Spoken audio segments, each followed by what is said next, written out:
If you thought DJI's Osmo Pocket was trying to muscle in on GoPro's turf, then the Osmo Action is straight up going after its lunch and its bus fare home. So DJI made a camera that looks like a Hero 7 Black, performs like a Hero 7 Black, and it's similarly priced to the Hero 7 Black. Yet there are a few key differences which will become important in deciding which one is the right one for you.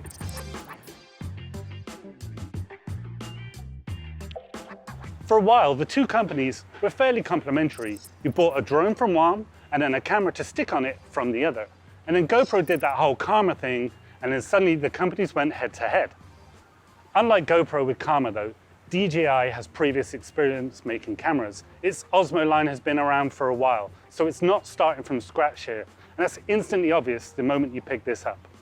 It feels incredibly well built. It's got a slick UI and all the core features you would expect from a premium action camera, such as electronic image stabilization, that's high resolution video at 4K, voice control, and a slew of shooting modes. But that is all for naught if it can't even compete with the current rival. But like GoPro, DJI has loyal fans, and it's clear that it's trying to lure them over with something they're already familiar with, but by throwing in a little bit of DJI DNA. As you'd expect, it shoots 4K up to 60 frames per second, comes with rock-steady stabilization, and a host of time-lapse photography modes. But it also has a couple of things that a GoPro doesn't, most notably this full-color front screen, HDR video mode, and there are other subtle but important differences too. The Osmo Action's a little bit shorter and a little bit wider. This means the display on the back is actually true 16:9, which is not the case on the GoPro. The benefit to that being that when you're playing back videos, it looks bright, clear, and natural, unlike GoPro where you get a little black line at the top and the bottom. DJI also squeezed in a few more electrons into the included battery. This means in real-life testing, you'll get about an extra 20 minutes when shooting continuously at 1080p. Now, 20 minutes might not sound like much, but when you're out in the field, it can make all the difference. But let's get down to brass tacks. Is the video quality any good? Well, I'm happy to report that it is.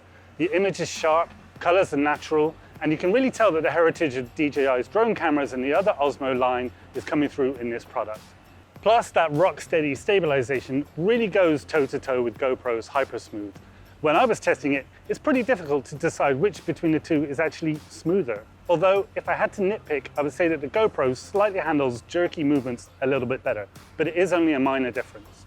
On side-by-side comparisons, I actually found the GoPro delivered slightly more lively colors and was slightly sharper when using default image settings.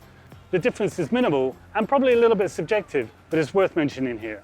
The good news is there are plenty of settings on both cameras to wrangle the exposure to something you find more pleasing. DJI's drone cameras have always had deep settings, and it's good to see a lot of them coming over here. Where the Osmo Action seems to do slightly better is in variable light conditions. DJI's camera adjusts and adapts the image a little bit quicker than I found it did on the GoPro. DJI also has fewer resolution modes.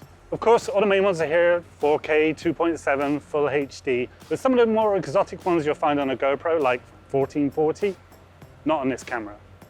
In return, you will get more frame rate options, including 50, 48, and 25, all of that up to 4K. And those frame rates aren't random either. You'll find a lot of them on some of the company's drones, and this means you can keep things consistent when using both for the same project. The Osmo Action also has an HDR video mode, and this is something you will not find on a GoPro. This is a great addition and another hand-me-down from the company's drones. There's no HDR photo modes per se, but there's another mode called AEB which is similar. I'm also impressed with DJI's user interface. Again, there's a lot borrowed here from the GoPro where you'll find yourself swiping out from the side or up from the bottom to access various menus, and there are lots of easy to press shortcuts. You can also customize what shows up in some of the top level menus. So for example, if you don't use time-lapse, you can untick it and it won't come up in the high level menu. There are a few small omissions here though as well. For example, there's no option to zoom from the display, there are fewer voice commands, and there's no highlight tagging. All of these are minor additions that GoPro has added to its camera over the years based on user feedback. I do have one weird gripe though.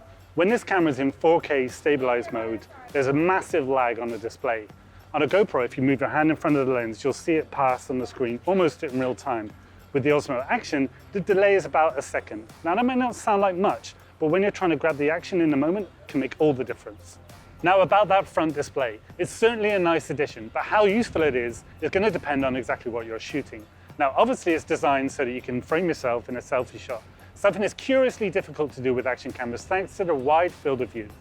And for that, it works well. But given the small size, you can certainly find yourself squinting, especially if you're on a longer selfie stick. But it's a nice idea, and I'm glad they included it. So at this point, you might feel like it's neck and neck, but there are a few other things worth mentioning. The Osmo Action doesn't have GPS, which means you can't overlay your speed data or organize your videos by location. Also, there's no native live streaming here. Now, it's a feature you will find on other DJI products, so it's possible it might be something that comes to the Osmo Action in a future update. Also, there's no HDMI output, just in case that was something that was important to you. One thing is clear though, GoPro finally has a worthy rival from a trusted name. Sure, Sony's action cam is really good, but a lot of people don't like the weird form factor or the unusual user interface. And then there's the Yicam, which is also popular with enthusiasts, but doesn't quite have the brand gravitas for the casual buyer. DJI has ultimately made a solid camera, it performs well, has good battery life, and a couple of unique features. Now, if you're thinking about using this along with your drone, it's a no-brainer thanks to its matching frame rates and HDR features. If you're still torn between this and the GoPro though, well, it's going to hinge on those differences that we've mentioned. Personally, I would have liked to see simple features like GPS and live streaming, but we might have to wait till the next version before those show up. At the very least, GoPro should be feeling a little less lonely in the action camera market, and a little bit of competition is good for everyone.